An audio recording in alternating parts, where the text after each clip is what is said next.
जी, अगर सेंटर की बात की जाए तो सेंटर में तो ये हमें एक ही चेहरा नज़र आता है जो नरेंद्र मोदी जी का है। लेकिन अगर हम हरियाणा की बात करें तो हरियाणा में हमारी जो ज़रूरतें हैं वो कहीं ना कहीं नहीं पूरी हो पा रही। पर खट्टर जी के चेहरे के ऊपर उनको हरियाणा के अंदर इलेक्शन जीतना इस बार मुश्किल हो सकता है, तो चाहते हैं कि बीजेपी इस बार कोई नवा चेहरा लेके आए जो काम करे। हमें ऐसे लगता है कि जो यमुनानगर में काम है, स्पेशली अगर मैं हमारी सिटी की बात करूं तो उतने नहीं हुए। जो हमारी इंडस्ट्रीज थी, इतनी इंपॉर्टेंट पेपर मिल था, वो सब बंद हो चुके हैं।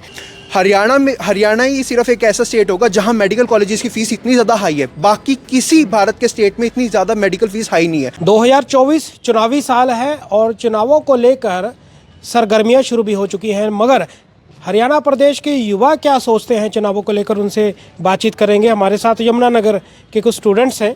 सबसे पहले आप बताएं कौन सी पार्टी पसंद करते हैं और कौन सा लीडर पसंद और क्यों है? सर मैं एज अ पार्टी बीजेपी को पसंद करता हूँ सेंट्रल गवर्नमेंट में।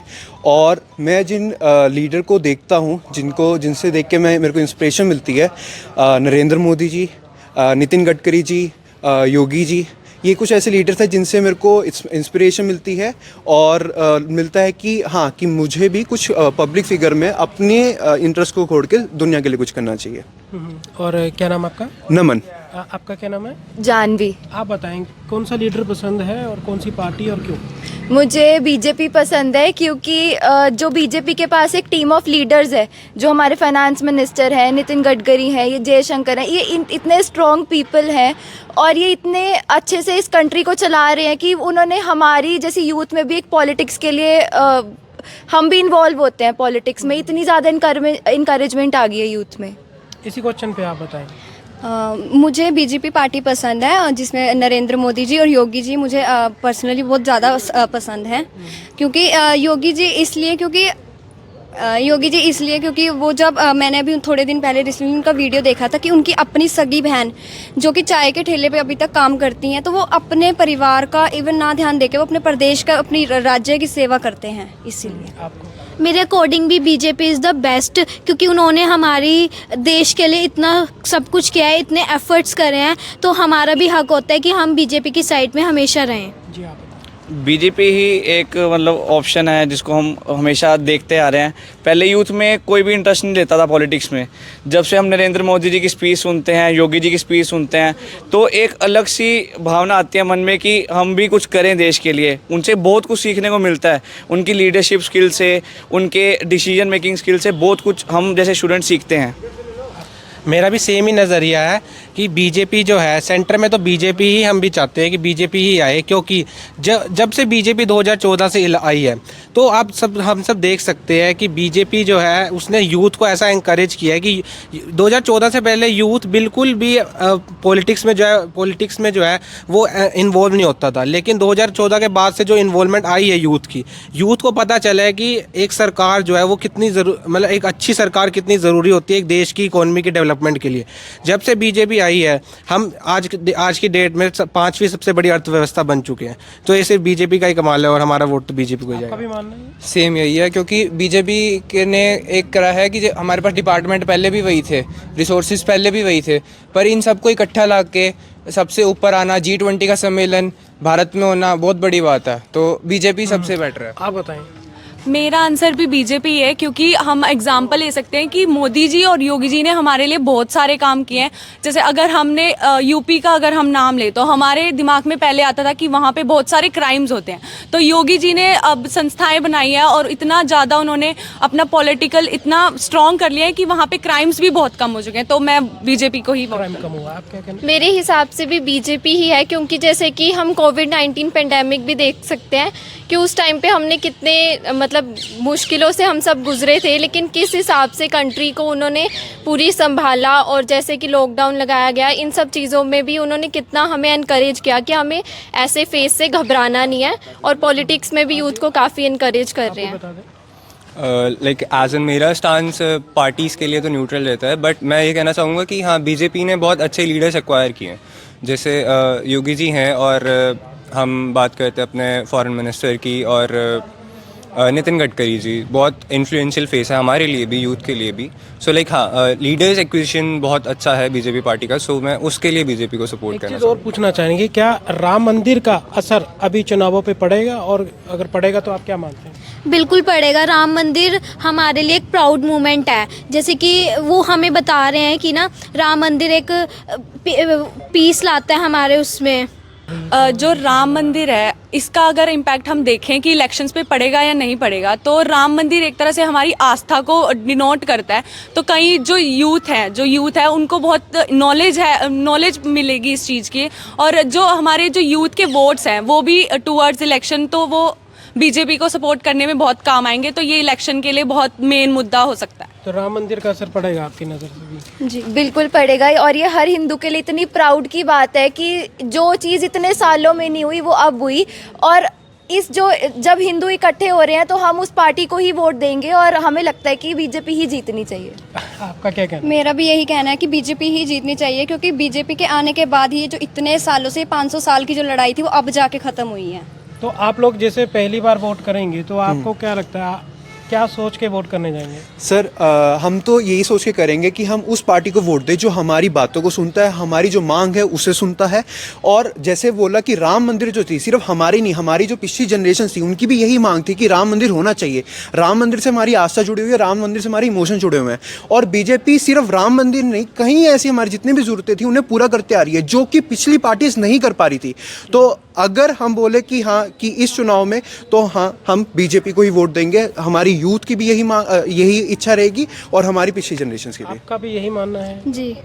तो एक चीज़ और बताएंगे, आप कुछ कहना चाह रहे हैं? और सिर्फ वो राम मंदिर के लिए नहीं, लेकिन क्राइम्स भी बहुत ज़्यादा कम हुए हैं। यूपी में ऑलमोस्ट ऑल सारे क्राइम्स ख़त्म हो चुके हैं। धीरे धीरे ये सारे जगह पे इम्प्लीमेंट हो रहा है। अच्छा, अगर बात करें हरियाणा की, तो आपको क्या लगता है कि जो सीएम खट्टर हैं तो वो उनको लेकर आप क्या सोचते हैं? जी, अगर सेंटर की बात की जाए तो सेंटर में तो ये हमें एक ही चेहरा नज़र आता है जो नरेंद्र मोदी जी का है। लेकिन अगर हम हरियाणा की बात करें तो हरियाणा में हमारी जो ज़रूरतें हैं वो कहीं ना कहीं नहीं पूरी हो पा रही। सड़कें नहीं बन रही, डेवलपमेंट सेंट्रल लेवल पे तो हो रहा है, इंफ्रास्ट्रक्चर डेवलपमेंट हमारे देश का हो रहा है, पर कहीं ना कहीं जो स्टेट लेवल पे है वो कहीं ना कहीं बीजेपी लैग कर रही है। हरियाणा की बात कर रहा हूँ मैं खास करके, मैं सारी स्टेट्स की तो बात नहीं कर रहा। बट तो मैं ये चाहता हूँ कि पार्टी जो है वो चेहरा बदले। हरियाणा में मुख्यमंत्री का चेहरा इस टाइम पे बदला जाना चाहिए।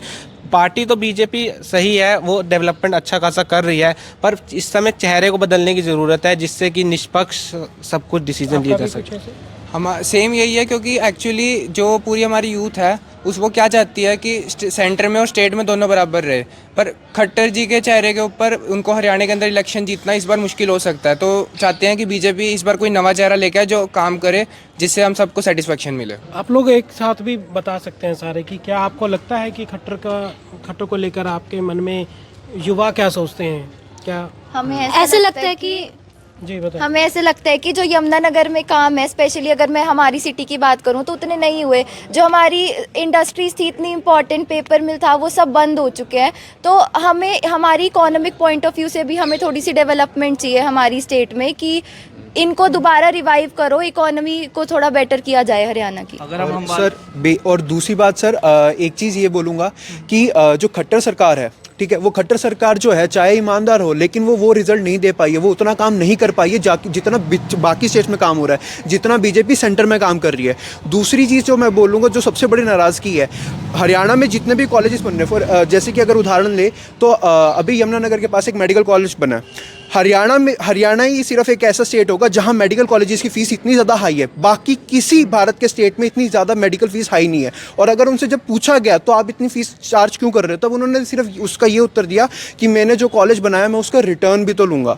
तो हमारे हिसाब से चेहरा बदलना चाहिए। बीजेपी के अंदर पूरा विश्वास है, पूरा ट्रस्ट है, लेकिन खट्टर साहब के चेहरा चेंज होना चाहिए। आपको लगता है कि क्या कांग्रेस वापसी कर पाएगी हरियाणा में? बिल्कुल नहीं। हम बीजेपी के साथ ही रहना चाहते हैं, पर हम इस बार के स्टेट इलेक्शन में हम चेहरा जो है बीजेपी का ही हरियाणा में दूसरा देखना चाहते हैं, पर पार्टी हम बीजेपी के साथ ही रहेंगे। हरियाणा सेना वही कामयाब होती है जिसका लीडर तगड़ा हो, और जिसका लीडर तगड़ा नहीं है तो उसको कोई सपोर्ट क्यों करेगा। और सरकार हमेशा जो है डबल इंजन की चलनी चाहिए। जैसे यूपी में भी डबल इंजन की सरकार है, बीजेपी की स्टेट में, बीजेपी सेंटर में, तो उनका आप सब हम एक यूपी को एक हम आइडल मान सकते हैं कि हम यूपी जैसा डेवलपमेंट हम हरियाणा में भी करना चाहें तो हम कर सकते हैं, अगर हम इंफ्रास्ट्रक्चर पे ध्यान दें और अगर हमारे नेता जो है वो स्पष्ट रूप से काम करें। अच्छा, ऐसा मुझे ऐसा लगा है आपसे बात करके कि जैसे पहले सरकार आई थी, गुजरात मॉडल को लेके आई थी, अभी जैसे आप लोगों के युवाओं के मन में यूपी को लेकर बहुत बड़ा है कि यूपी कहीं ना कहीं हरियाणा से आगे निकल रहा है, तो इसके ऊपर थोड़ा बताएं। मतलब जिस तरीके से योगी जी ने इस चीज़ को हैंडल किया है, क्राइम रेट इतना ज़्यादा था वो कम किया है, नए नए इंफ्रास्ट्रक्चर डेवलप हो रहे हैं, जो डेवलपमेंट की पेस है वो कोई और स्टेट अभी तक मैच नहीं कर पाई है। तो अगर कोई स्टेट इतनी पेस पे ग्रो कर रही है तो हम भी चाहेंगे कि हमारी स्टेट भी वैसे करे। जो क्राइम रेट है वहाँ का सारा शिफ्ट हो गया हरियाणा के अंदर। पहले हम यूपी के अंदर हम जा नहीं पाते थे सहारनपुर में 10 बजे के बाद रात को, क्योंकि क्या होता था कि डर लगता था किसी को, जैसे कोई भी अगर गाड़ी जा रही है, कोई उनको मतलब चोर वगैरह आ जाएंगे, गाड़ी को झपटा मार लेंगे, बहुत क्राइम रेट था वहाँ पे। बस जब से योगी जी आए हैं वहाँ पे 112 वाली जो इनोवा गाड़ीज़ हैं उनको प्रोवाइड करी हैं और हर टाइम वो पेट्रोलिंग करती हैं वहाँ पे। तो ये मेनली है कि क्राइम रेट का। लास्ट में एक चीज़ पूछेंगे कि क्या आप बीइंग एक यंगस्टर्स, आपको क्या लगता है आपके कुछ ऐसे मुद्दे जो अब तक किसी सरकार ने नहीं उठाए? एक सर मुद्दा मैं ये बोलूँगा जो हम चाहते हैं कि सरकार उठाए कि मेनली जो पॉलिटिशियंस जो है ना, मतलब कि यंग जो लोग हैं, जैसे कि हमारे जैसे यूथ हैं, उन्हें भी मौका दिया जाए पॉलिटिक्स में एंटर करने का, उन्हें भी मौका दिया जाए कि वो भी डिसीजन मेकिंग कर सके, क्योंकि एज अ यूथ वो जो इंसान है, वो जो रिप्रेजेंटेटिव है, वो हमारी मांगों को, वो हमारी ज़रूरतों को ज़्यादा अच्छे से समझेंगे।